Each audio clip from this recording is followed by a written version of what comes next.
Welcome to Gambling with an Edge with your hosts Bob Dancer and Richard Munchkin. Bob Dancer is America's premier video poker writer and teacher. He's written 10 books, including Video Poker for the Intelligent Beginner and the best-selling $1 Million Video Poker. He helped develop the computer software Video Poker for Winners, and in 2004 he was inducted into the Video Poker Hall of Fame. Richard Munchkin has been a professional advantage player for over 30 years and is in the Blackjack Hall of Fame. His book, Gambling Wizards, Conversations with the World's Greatest Gamblers, is a testament to the many ways you can succeed at gambling. The goal of the show is that you'll be a more knowledgeable gambler tomorrow than you were yesterday. And now, here are Bob and Richard. Good evening. Welcome to Gambling with an Edge. I'm Bob Dancer. And I'm Richard Munchkin. Our guest tonight is Poker Hall of Famer Billy Baxter, in which I hope is his first appearance of many on the show. We'll be talking to Billy in a moment. We regularly talk about asset forfeiture on the show, where the police stop people on the highway and confiscate money without there being any evidence of a crime. This past week, the United States Attorney General Eric Holder said that police could no longer use federal law to do this. They still have state laws allowing civil forfeiture, so I'm not positive how much good this will do, but it's a step in the right direction. Richard, what did you think about this? Yeah, it was great news. I mean, really welcome news. But, yeah, we'll have to see how it plays out. I mean, you're right. It's really a step in the right direction, but we'll have to see what happens. All right. We received an email addressed to gamblingwithanedge@gmail.com. Seems some guy is a blackjack player and won $5,000 in free play. He has to play that off on machines. He doesn't know anything about video poker, but he's heard that video poker has the best odds, so he wanted a few pointers from me on which game to play and how to play the hands. My response was to forget about it. Yes, playing video poker over video blackjack might save a couple percent, which means $100 on $5,000 of free play. It's going to take him considerable time and energy to learn video poker, and if he's only going to be using it for this one little time, it just isn't worth it. He also might end up with a W2G or two, and if you're not used to those, that's not a trivial matter. So my recommendation to him was that he play video blackjack or some other game that he knows, and so it's just not worth it to do it. So what did you think about that, Richard? Yeah, it's definitely not worth trying to learn video poker. The best game would probably be if they have a craps machine that lets you take odds. Your expected loss would be a lot less than a video blackjack machine. I thought it was interesting that he at one point mentioned that somebody had offered him $4,000 for the $5,000 in free play, and asked if you thought he should do that. I would like to just say to him, I will give you $4,100 for the $5,000 in free play, assuming that it's negotiable. And it's not in Massachusetts or something. Well, yeah, if it's in Vegas, but. I think there's, as crazy as that sounds to us for someone to be willing to sell $5,000 for $4,000, people are really risk averse. And for those people, I think there's money to be made for people like us who are not risk averse. So you'll buy the variance. I'll buy the variance, absolutely. So you're an insurance company with a healthy premium, and you figure to do all right on that. Yep, that would be my thought. So if he's listening, yeah, I'll offer $4,100. My guess is that Billy would take insurance or Billy would offer insurance for people who are risk averse too. So let's talk to Billy. He was born and raised in Georgia, and through the years has been a champion at shooting marbles, a pool hustler, a poker player, a gin rummy player, a bookie, a casino owner, a golf hustler, a very knowledgeable sports bettor, and a boxing trainer. among other things. And he has great stories going back decades about each of these things. He has 7 World Series of Poker bracelets and was inducted into the Poker Hall of Fame in 2006. Billy Baxter, welcome to Gambling with an Edge. Well, it's nice to be here. How y'all doing this morning? We're doing good. Our audience is largely professional gamblers and wannabe professional gamblers. Tax-wise, we all owe Billy a big debt of gratitude. More than 30 years ago, he won a court case against the IRS that changed the way gambling winnings were taxed. Tell us about this, Billy. Well, basically what happened in the late 70s, really, when I came to Vegas, right off the bat, I got to winning a lot of poker tournaments, and it ran into quite a bit of money.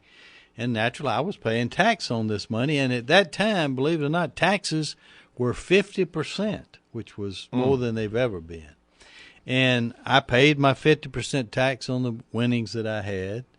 And, about 2 or 3 years into this process, I guess, the government came in on me. It was not a criminal matter. It was a civil matter. And they said that, that gambling income was not earned income, and that I owed another 20% on this money. They said that, it's just like they were trying to compare me to somebody putting $1 in a slot machine and $1 million falls out, which would be unearned income. And so to me, it wouldn't. Yeah. So anyway, I went to my accountant, and he says, if you don't win these things with the government penalties and interest, you'll wind up paying the rest of your life. I recommend you just pay the 20%, and then we'll sue them for a return of the money. So that's what we did. We paid the money under protest, and then we sued the IRS for a return of the money. And the story gets kind of interesting from there. We go to Reno. It was the first court that we're in, and the judge, he's listening to the government. Now, this is not like a criminal case. I wasn't even there. But anyway, the people for the government that handled their case, they said, well, it's gambling. We all know what it is, just luck. You put $1 in a slot machine, $1 million falls out, and you're one of the lucky ones. You walk out with the money. Well, this money has to be taxed at 70%. So anyway, the lawyer that handled the case for me, he listened to all that, and he says, well, we just don't get it. So Mr. Baxter, like Jack Nicklaus enters a golf tournament. He wins the golf tournament. He pays 50%, and that's earned income. He spends all his time practicing all.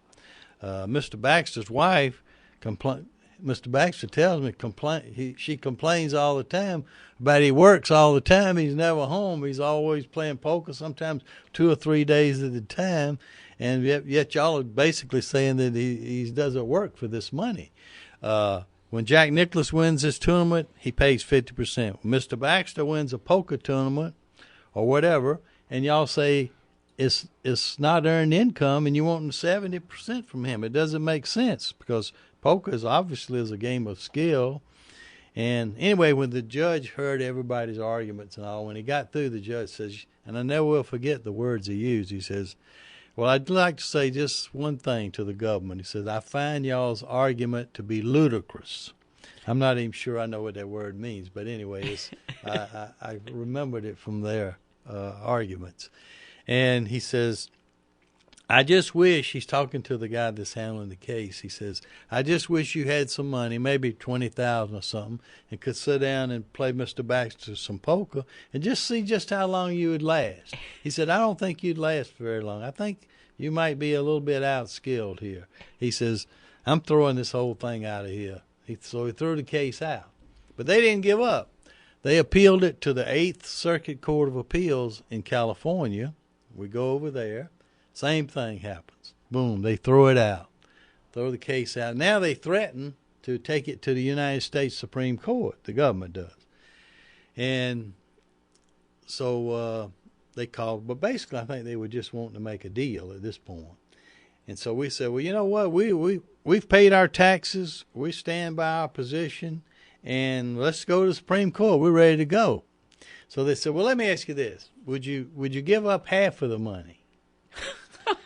I says, we wouldn't give up $1. I says, we just going to go to the Supreme Court. I'm real interested to see what they'd have to say about this anyway. And a month or two later, we get a letter that they have dropped the case, and it's in the law books now. It's William E. Baxter Jr. versus the United States of America, and they cite it in a lot of different gambling cases. But that was the end of that case. So now we can have gambling as a profession. We can write off gambling expenses, tournament entry fees, travel expenses, those kind of things. That's correct. That's we all owe you a big debt of gratitude. We do. Because most of our listeners are filing, a lot of our listeners are filing professional gambler status. Right, so, sure. Yeah. Now, when you moved to Vegas in the early 70s, you found two gold mines, so to speak, named Major Riddle and Sid Wyman. Tell us about these guys. Boy, you're talking about the great gambling legends of all time.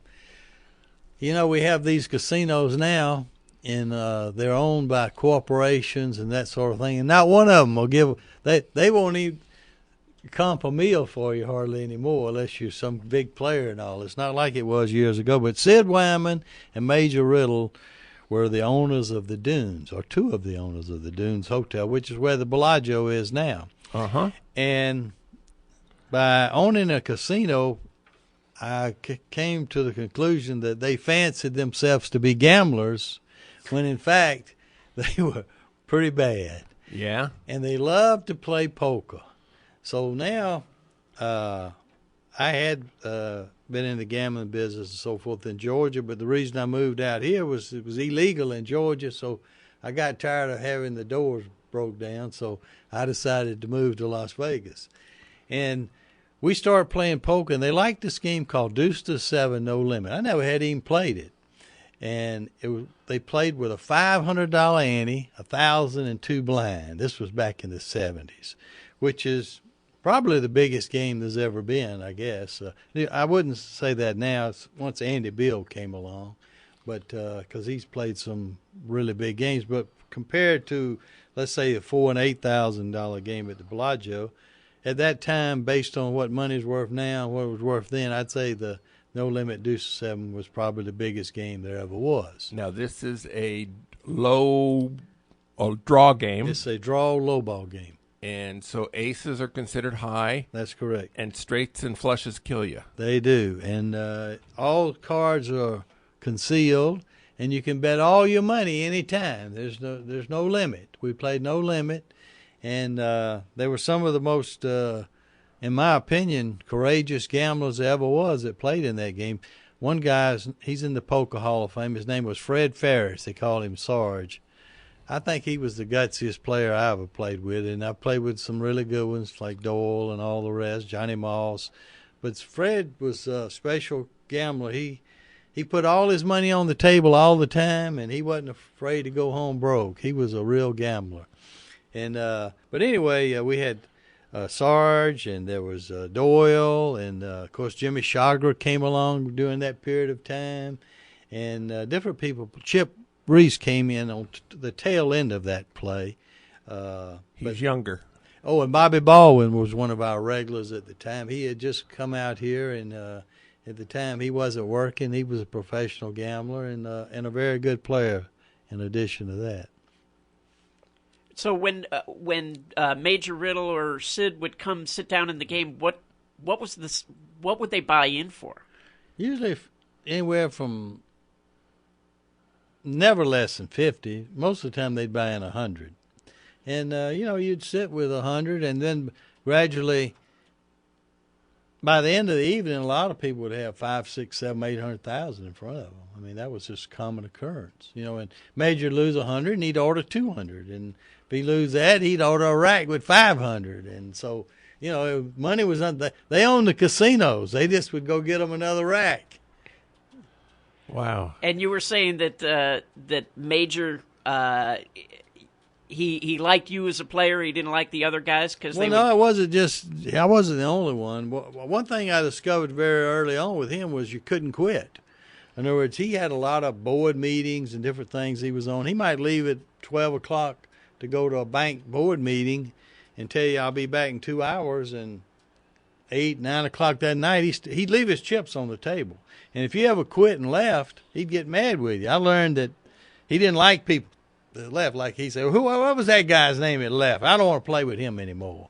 That sort of thing. So he was quite a man, and he wanted you to be waiting on him when he come back. So I've sat there all night many a time with cold rags on my neck, just trying to stay awake till he'd come back. Sometime he'd come back, sometime he wouldn't come back at all. Finally, after 2 or 3 days, after 2 days, you had the right to leave. Oh, that's the rule. After 2 days, you can leave. Okay, now, you mentioned Jimmy Chagra. Right. I've heard stories that he probably lost more money in the 70s in Vegas than anybody else. I'm not sure that's true. I couldn't argue with that. And so he also played golf. Yes, he did. He loved golf. So he didn't play very well, but he played. So there was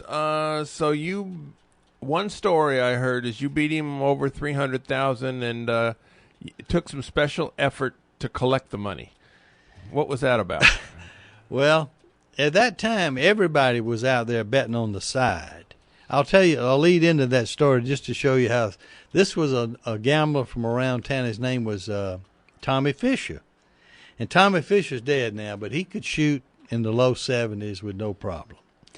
And so I staked Tommy to play this guy. We were playing like, I think I was betting a $10,000 Nassau on Tommy and maybe 10 or 20 on somebody else or whatever. Tommy didn't want to put up any of his own money, so I give him a 20% free roll to play. And the first day, we won a lot of money, and Tommy got his money. I said, well, Tommy, don't you think y'all just bet $5,000 yourself? And why should you? He said, trust me, Billy, this guy's going to turn out to be a golf hustler. I can spot him a mile away. So anyway, as it turns out, later on, I'll get ahead of the story. He could have never beaten anybody. He was probably about a 90 shooter, and he was playing with wasn't nobody in the game, and he was playing with could shoot under 80. I mean, it couldn't shoot 80 or better. Doyle was in the game. Doyle might have had the highest handicap of anybody in the game, and he could shoot about 76. It's pretty hard to beat a 90 shooter when you shoot 76. Uh-huh. It's pretty hard to beat him without trying to hit a few in the water anyway. But getting back to Chagra, he was special. That's all I can say. As it turned out, none of us knew he was a drug dealer. Nobody knew that. He wanted to play poker. But it turned out, it seemed like he was trying to pass himself off as a gambler and act like he was winning or whatever, because I guess he had money he wanted to launder or whatever he wanted to do. But like I said, he just showed up in Vegas. We did a little background check on him. His brother was one of the most prominent attorneys in El Paso, Texas. He come from a very wealthy family, supposedly, and really nice-looking guy that, he seemed like a gentle enough guy, to be honest. But anyway, getting back to the golf, we playing golf, and everybody in the world was trying to bet it. Tony Spilotro, just everybody. And so every night he would meet everybody at the Horseshoe and straighten up, pay off. And then he liked to shoot dice. Funny thing, he got on a hot streak. He would pay off maybe $400,000 or $500,000 for that day, and then he'd go shoot dice, and he'd win back $400,000 or $500,000 every night. So he had Jack Binion crazy. I mean, Jack Binion was coming to the golf course every day trying to bet on the side and all. So anyway, the story you want me to tell you about is the time I wound up winning like 300 and something thousand, maybe 320 or something like that. And he told me, he says, when he left to go, I'm not going to the Horseshoe tonight. If you want to come get your money, you come to my house. I said, well, I don't know where you live. So he gave me an address. So I go over to his house, and that's the first time that I felt like, gee, you know what? This guy has something bad wrong here. This guy, I wasn't stupid. I said, I believe this guy's a drug dealer. He had two guys walking around in the front yard with like carbine rifles. Oh, that could give you a clue. Yeah, that was a little clue. So anyway, I go in, And as soon as I go in the house, there's a pool table there. Well, when I was young, I was a pretty good player. And so I didn't know that until he asked me to play, he says, well, you got to give me a chance to get some of this money back. We'll play a little 9-ball. And at that point, I said, well, maybe I have died and gone to heaven here. So I said, you'll have to be pretty good to beat me, although I hadn't played in years. So anyway, I said, what are we going to play for? I said, $5,000, all right? He said, no, you got me stuck all this money. We've been bet $20,000 a game. So I said to myself, well, maybe he can play a little bit then. So I said, okay, you got it, let's go. Because, I had a 320 head start, so I wasn't really worried about losing any money. Maybe I'd lose 100. If he could beat me, I'd just quit. So anyway, right from game one, I knew he was either stalling or he couldn't play. He couldn't make a ball. So I never tried to make one ball from game one. In fact, the whole session, I don't think I ever made over 2 balls in a row. I just tried to luck the 9-ball every deal. And so about into the session, I had gotten about 200,000 winner on the pool, like 10 games. And those guys that work for him come inside and they says, hey, boss, what we going to do about this guy? These are the guys with the carbine rifles. These are the guys with the carbine rifles. And he says, I don't know, but if I don't start winning some games pretty soon, I don't know what's liable to happen around here. So that's another clue. Yeah, it was. So I said to myself, well, that money you owed me was a pretty good bid. I said, maybe I should lose some of these games back. So I just refused to make the 9-ball from that point on. I had to leave it hanging in the hole and everything. But anyway, he gets back within 3 games, and I said, Jimmy, I got to get on home. I told my wife, I wanted to make sure he knew. I told my wife I was coming over to your house. I was thinking then, I said, well, I want to make sure he don't kill me. So he said, no, you got to play a little longer. So anyway, I lose back the other 3 games. So now I'm even with the pool. I said, Jimmy, that's it. I have got to go. So he says, God damn it. Every time I'm just beginning to get to shooting good and you're going to quit. He still ain't made over 1 ball, I don't think, in a row. So he said, go get the guy's money. Bring him his money. He didn't say it that nice, but I guess we're on the radio. So yeah, we're on AM radio. Yeah, so I leave out the vulgarity. And so anyway, they bring me out the money. And this is when I finally knew for sure. This guy, it was like 3 shopping bags full of money. Like I had to make 2 trips to the car. And 330,000, it ain't all that much if it's hundreds. But it's a lot if it's 20s. So anyway, the wind up of the golf, though, is a few days later. There's always somebody that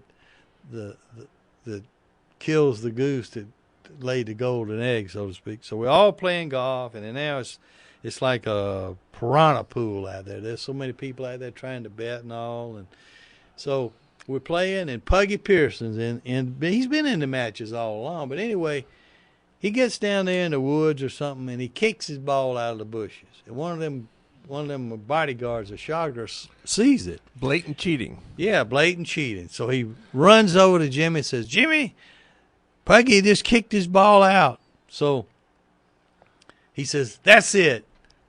You guys, I'm not losing another dollar. He was looking for an excuse to quit. He was already losing anyway. So I never will forget it. Doyle drives down there in the golf cart to where Puggy is, and he says, Puggy, what in the world are you doing? How could you do something like that? And Puggy just looked up to him, and he says, Doyle, I just couldn't help myself. If there's an advantage to be taken, he was going to take it. That was Puggy. I bet he did that at poker, too. Well, that's another story. That's another story for another day. Okay. You had you went to prison for about 10 months because gambling wasn't legal in Georgia. That's correct. And so before you went, you made $5,000 bets with Doyle and another $5,000 bets with Jack Binion that you'd lose 40 pounds. No, it was worse than that. No, that's right. It was 40. I weighed 205, and I bet I'd get down to 165. You got the story better than me. That's right. And You must not have been that confident if you were only betting 5,000. Well, no, that's just kind of. It was just kind of a complimentary thing. They actually knew something that I didn't know. That it's not that easy to lose weight in prison with the food that they feed you. I'll bet. But I had a trick for them once I got there. Once I realized that, I didn't lose a pound the first 2 months I was there. But anyway, go ahead. What you were. Well, we're Well, it's your story. You should tell so us we what actually happened. want to tell okay. us the So story. I'll tell So you how- about what happened. And so, I had a place in Georgia. We had craps, roulette, blackjack, just like Las Vegas. And during I was from Augusta, Georgia. During the Masters golf tournament, the place got raided, and I wound up getting a year in jail for this. So that's Now, what year was this? this was it happened around 1969 or 70. It stayed in court for about 2 years, and then I was sentenced. I moved out here, and I thought maybe I could get out of it, but they kept wanting me to come back, and so I had a federal bookmaking case pending also. So the government allowed me to plead guilty and they run the two cases concurrently, and I was able to do the time in Georgia in my hometown in the state. So anyway, I go back with this bet, and I get a good job. I won't say I had a lot of help there because I was from my hometown. I got to be in what they call an honor barracks, which is where all the best prisoners were. That didn't mean when I say best prisoners, I mean the people that were closest to getting out. They might have been murderers and whatever, but they had 2 or 3 years or a year or so to go, and they were trying to behave. So over there in the prison, a guy might be in there for drinking too much, and he might want to cut your head off because he got a big sentence or whatever he had. So there was just two different kind of prisoners. Anyway, they gave me a job in the parts department, which is where the trucks would go up. This was a real chain gang I was on, incidentally. This was a Georgia chain gang. They put them on the bus every day. You go out on the side of the road. They got the dogs at one end. 2 guys, it was called a shotgun gang. Had 2 guards, both of them with shotguns. They were working with the swing blades, and they got the bloodhounds ready to go get them if they get too hot and run. Just like Cool Hand Luke. That's exactly it. I was on Tobacco Road, which is the name of the street that prison was on. Tobacco Road in Augusta, Georgia. So anyway, I wasn't out there on the chain gang, but I was down in the parts department issuing parts. But you stayed on your feet all day, and you couldn't do any. It's just you're just there. So at night there was a guy that slept in the bunk next to me. I remember his name was Herbert Lee, and he was in there for killing his wife and her parents. And he was what they call the house man. And the house man's job was to mop the floors in the morning. Now, there's only 30 prisoners in this barracks here. Mop the floors, clean the bathrooms, and then at night, and then you were free all day. And then at night when the prisoners come in, you would take orders, and you'd go around to the main maximum security prison and buy them candy bars or Coke, whatever they order. You had a list, and that was your job. So this was Herbert Lee's job, and he says, I really would love to be the inmate chaplain.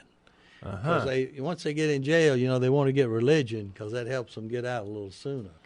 So anyway, at least they think they do. So anyway, I went to see the warden one day, and I says, Herbert Lee wants to be the inmate chaplain.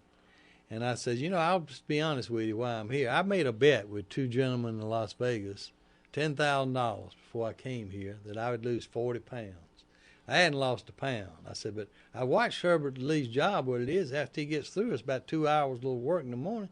I could actually have a big outside area where you could run or anything with a fence around it and everything, the barbed wire and all, but it was open compared. The other prison was locked down. So, and they had weights out in the yard. They had everything out there. I said, if I could watch what I'm eating a little better and exercise and all, I believe if I had his job, and he wants to be the inmate chaplain, I believe I'd win that bet, and I'd be willing to give that $10,000 to the prison to fix that barracks up and all over there. Ah. So anyway, he said, well, no, we don't need that money for that. He says, we got plenty of money to fix that place up with. He said, but, Herbert Lee wants to be the inmate chaplain. We might can arrange that. So now the next day, I'm down at the parks department. They get a call, and they say, send Baxter up to the warden's office. So I go up to the warden's office, and he says, well, you now the house man. Well, so good. That's your new job. So now I start, you mop in the morning, so that was really good for this. I do that, mop the barracks. It was a long barracks, too. Like 30 people slept down through there. And that was good so then I'd go outside and I work out a little bit with the weights. Then I got to slowly run in. I got up to, I could run 3 miles before I got out. Wow. And from not exercising at all, that was quite a bit. Yes, it is. So I'll speed on through the story. I get out. The day I get out, my wife had been pregnant with our first child while I was in prison. She was there in town. We flew back to Las Vegas, and I went straight to the Horseshoe. I met Doyle and Jack Binion, and they got a meat scale that they weighed their meat on at the Horseshoe. And I got up on the scale, and they said, William Baxter, 162 pounds. So I was 3 pounds under the weight. So I wasn't the bad anyway. What did you wear for the weigh-in? I would think that. Well, I didn't have to strip. I just got down to my shorts, and it was an easy wear. I already knew I didn't weigh myself 50 times in the last 3 days, So, I mean, I knew I was well under. There was no, and I made sure what I ate the night. There was no, and then I weighed before I left. So, now, I know Doyle has made lots and lots of weight bets over the years. He's lost more money on weight bets than anybody. I mean, in fact, he's sadistic with what he loves to make weight bets. Has he ever won? He won one out of the whole bunch, but he's lost a lot of them. I'd venture to say he still loses, but he won one time for about 100,000. But he's made so many weight, and him and Chip were known for making weight bets. I heard one time that he had a bet where he was threatening to have his leg cut off to win the bet. But yeah, he might have. I don't know. He don't like to lose. I know that. Sports betting is one of your passions now. So, what games do you like to bet? Well, actually, I've always been very active in sports. Between sports and poker, I'm back and forth and all. And I never realized the importance of winning bracelets and all back when they were a lot easier to win. A lot of times during the World Series, I wouldn't even go down there during the World Series. I only would play the low ball events because I didn't want to support Hold'em because I didn't want to get that started. We had a game at the Dunes playing low ball that I was doing real well at, so Doyle always wanted to get a Hold'em game going, so I would knock the Hold'em. I wouldn't even go down there and play. But anyway, I got involved betting sport, but I think my favorite thing is betting the football game once it reaches the halftime. I think there's a better advantage for the player at the half than it is before the game starts. And that's just my personal preference. I bet the games before they start, every other kind of way. But I think I've been more successful all through the years with the games at the halftime than I have before they started. do you bet basketball and baseball and that? When I used to bet everything, football, basketball, baseball, never took a season off. The last 5 years, I only do football, and I like to do the NCAA tournament. And I'll just watch the games and then bet at the half, so to speak. But I'm phasing out of that. It's just too much work, and I don't enjoy. I actually enjoy playing poker more than I do betting sports now. It's kind of like going to the golf course. You're out with the guys, and as long as you got a good crowd to play with. Now, you and Doyle both have pretty big reputations for making money at golf. Which of the two of you is, if you guys are out together, which one should I bet on? Bet on Doyle. Doyle, I was never a real good golfer. I was a good putter and chipper and all, and good at matching up, which is probably the quality you need to be good at. But it really doesn't make that much difference what you shoot as long as you win. If you shoot 107 and you walk off with the money, that's all that's necessary. Of course, I didn't quite shoot 107, but anyway, I wasn't a real good player. But I played a lot of big golf, and I was partners with Doyle a lot. We won some big money playing golf together. But Doyle, he's for his ability and all, I have to give it to him. He probably plays as good for his money as anybody that ever played golf. Mm. Now the Super Bowl's coming up.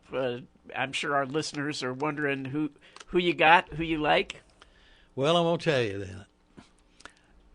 I made a bet last summer. I was playing poker in San Diego, and at the time, Seattle had just won the Super Bowl and killed Denver, and looked very impressive in doing it. And there was a guy there that wanted to make a bet, and I bet him that I took Seattle, and he took Denver for this year to win the Super Bowl. We bet $50,000, and of course, I got lucky to still be in it yesterday, but his team got knocked out by Indianapolis the week before. So basically, now I have Seattle. I have a free roll for his $50,000, but I don't really like Seattle in the game. When the line first came out, I took +3, minus 19 cents, I think it was.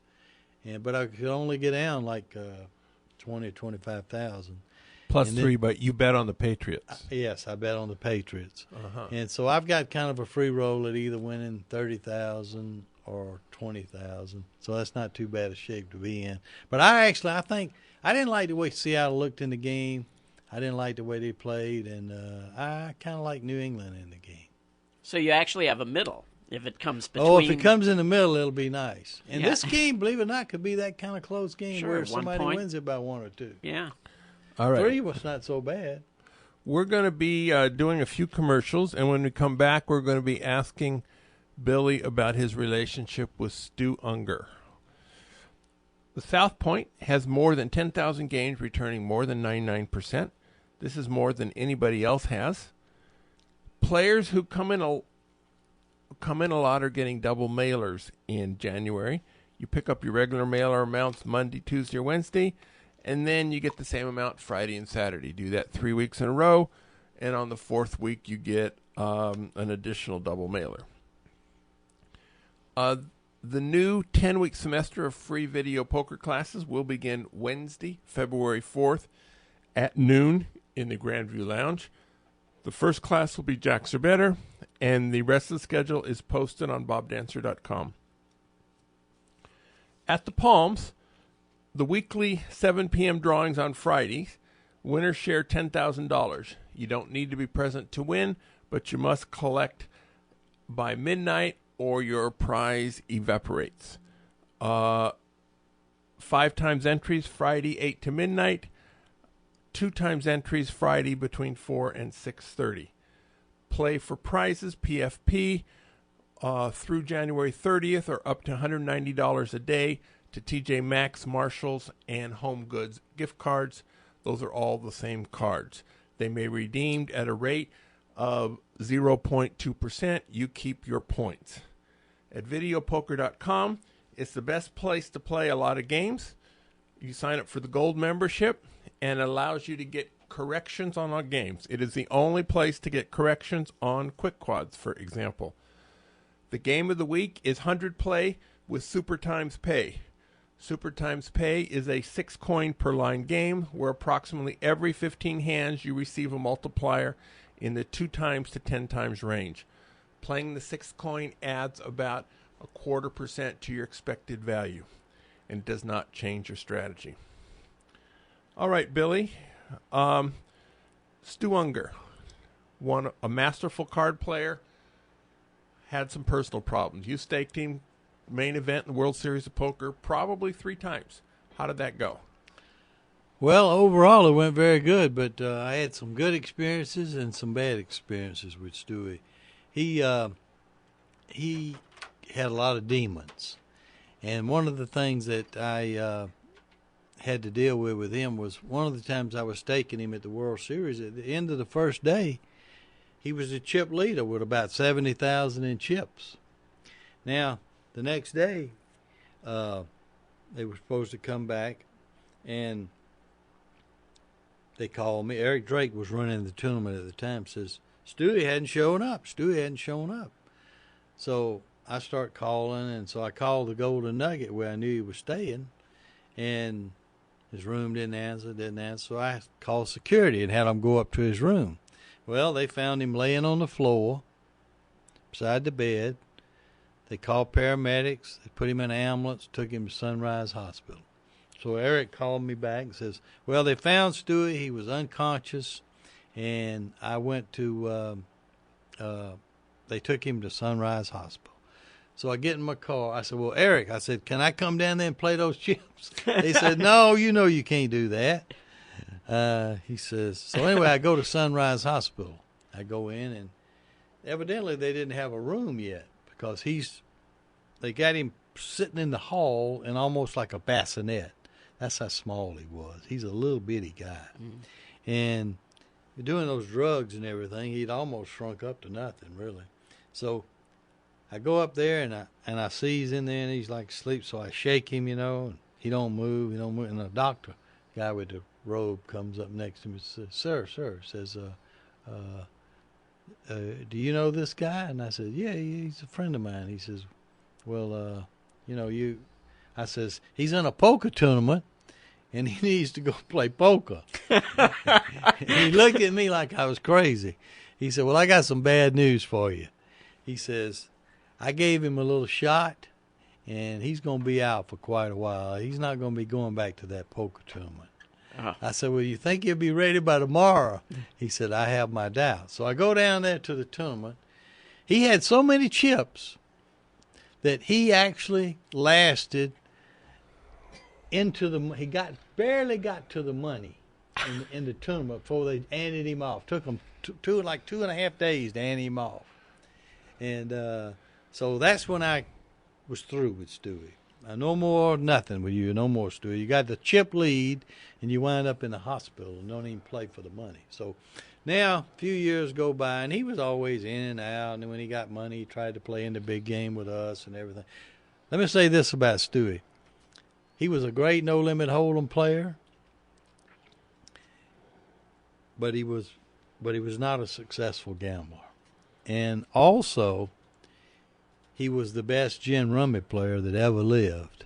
And I don't think anybody's ever played anywhere like he played. He definitely was the best player, for sure. So when he first came to town, you were a bit of a gin rummy player yourself, right? I was. And I lost. Were you licking your chops when this young kid showed No, up? I tell you, I wasn't exactly licking my chops, but these guys, they would turn out they were two mob guys from New York, brought him out here. I was at the dunes, and they'd said, we got a kid who wants to play some gin rummy. Heard you play gin. So I said, yeah, I'll play. I said, where is he at? And this little kid, he looked like he weighed about 85 pounds or something. Looked like he was about 12 years old. And so we went up to my room. This is before I ever moved out of the dunes and bought Sid Wyman's condo. I'm just living there as a guest. And that's how early on that I met Stewie. And so anyway, we go up to the room. He was so little. Back in the days, they used to have wooden Coca-Cola boxes. That's what the drinks come in. They put 2 Coca-Cola boxes in the chair for him to get up on the way he could get up to see the cards at the table. And naturally, he beat me out of 40,000, and I quit. And that's where I met Stu Unger. But anyway, going on from there, years later, after the experience with him not showing back up after having the chip lead after day one, he begging me, Billy, please let me, I'm clean now, I'm blah, blah. I said, Stu, please leave me alone. I'm trying to play poker. I'm playing a deuce to 7 game down at the Horseshoe. And he just kept on days before the tournament was supposed to start. He kept coming every day. So he caught me one day when I was doing good. And he did look like he was pretty healthy at the time. I said, all right, Stu, I tell you what, I'm going to put you in the tournament, but if one time I ever catch you out of that chair, I'm going to kill you. Obviously, I was teasing about that, but that's what I said. I don't even know why I said that, but I said it. So he said, you do whatever you want to do. Just give me the 10,000. He said it in a little stronger language than that. So I put him in the tournament. Mike Saxton was babysitting him He was in the room, going to the room with him every night, putting him to bed, this, that, and the other, and we had him clean as a whistle. So now, sure enough, he starts breezing through the tournament. That particular year, I got down to like the last 24 players, which was one of the first times I ever played the Hold'em. I didn't even ever play the tournament because, like I said, I boycotted Hold'em. And anyway, when he got down to like 24 players, he said, you know, Billy, he said, this thing's over with. He says, there ain't nobody got a chance. And, of course, I got knocked out right along the end. I knocked Phil Hellmuth out that particular year right before I went out. And was Phil a real good sport about you knocking him out? Oh, it's funny you would ask that. I didn't want to say that. He got up out of his chair, says, I can't believe this. People try to give me their money. He says, I had a pair of 10s next to the big blind. I was in the little blind. I opened with a pair of 10s, and he moved in on me. And he says, what did you think I had? Like these 2 10s are a piece of garbage or something. You know, like he had 2 5s is what he had. But anyway, he ridiculed that hand. I mean, that just shows you he's completely unbalanced. But anyway, he ran it around for a while, and then he finally left the building. But no, he's going to do that. He can't help himself. But getting back to Stewie, like Puggy in that way. He went on and won the tournament easy. And I had half of them. First prize then was $1 million. We went over and we chopped up the $1 million, and that was 3 or 4 months later. He was broke, and Mike Sexton drove him to my house. They wanting money. Oh, Billy, please, he'll play good. I'll babysit him. I'll watch him. Blah blah blah. So I said, I'm not. Now, Stewie, this is the last money I gave him $25,000. They went to playing a game at the Bellagio. He goes over there.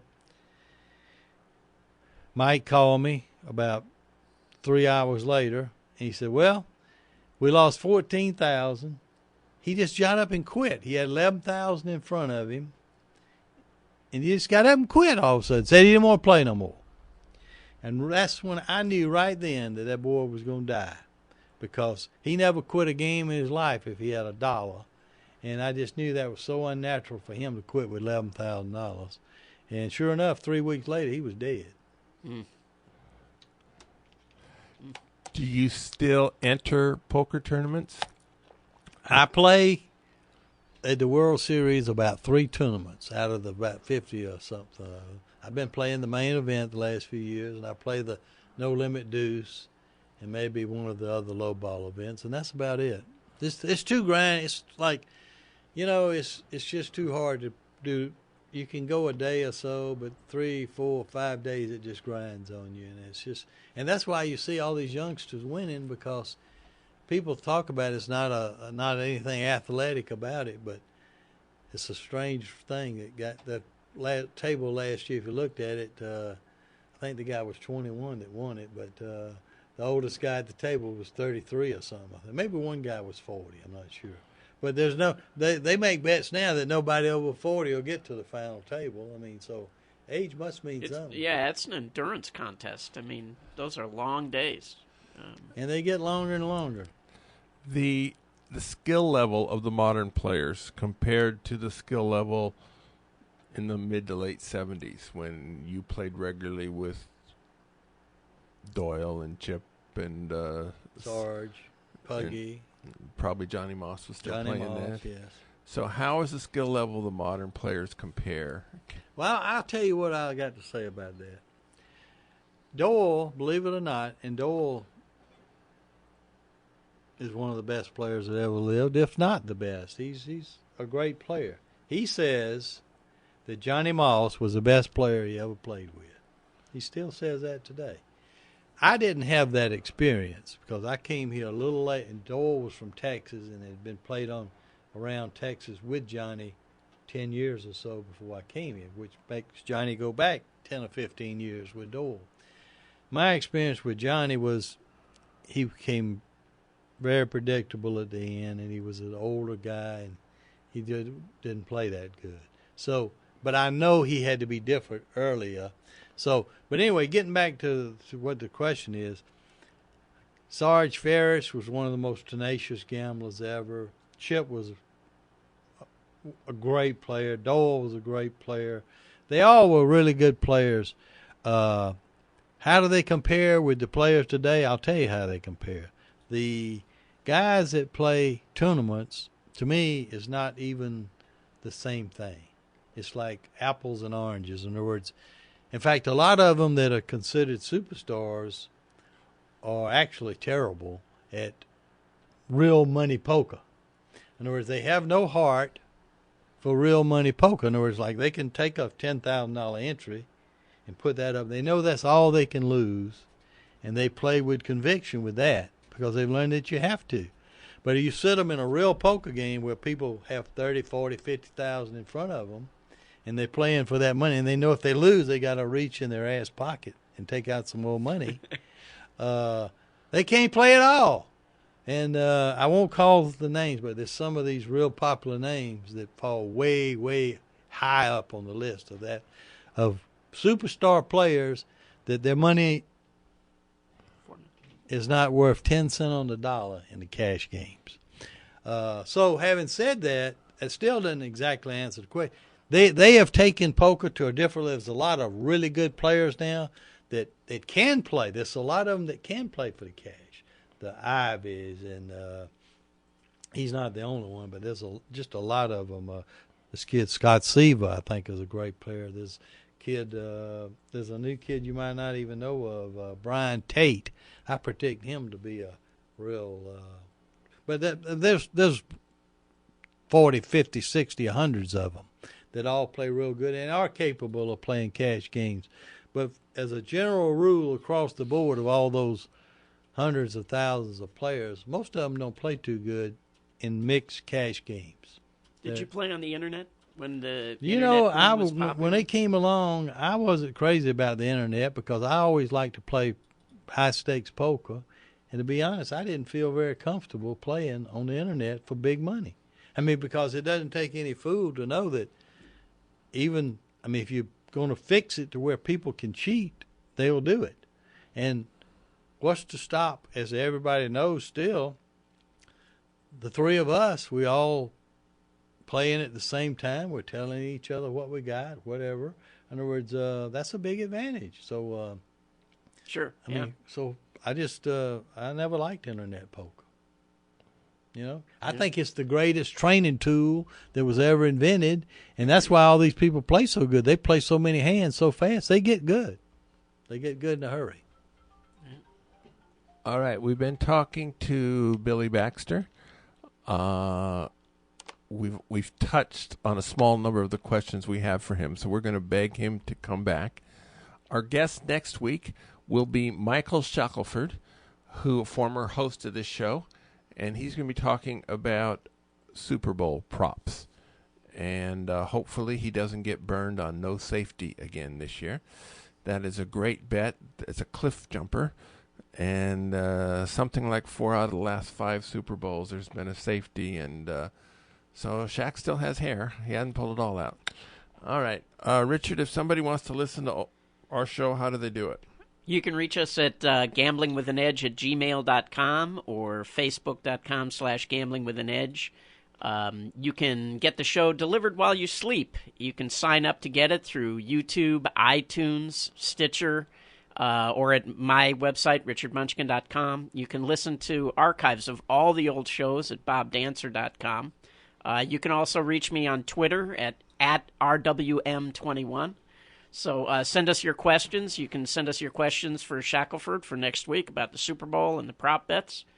And that should do it. A lot of ways to find us. All right. Thank you, Billy Baxter. Thank you, Richard Munchkin.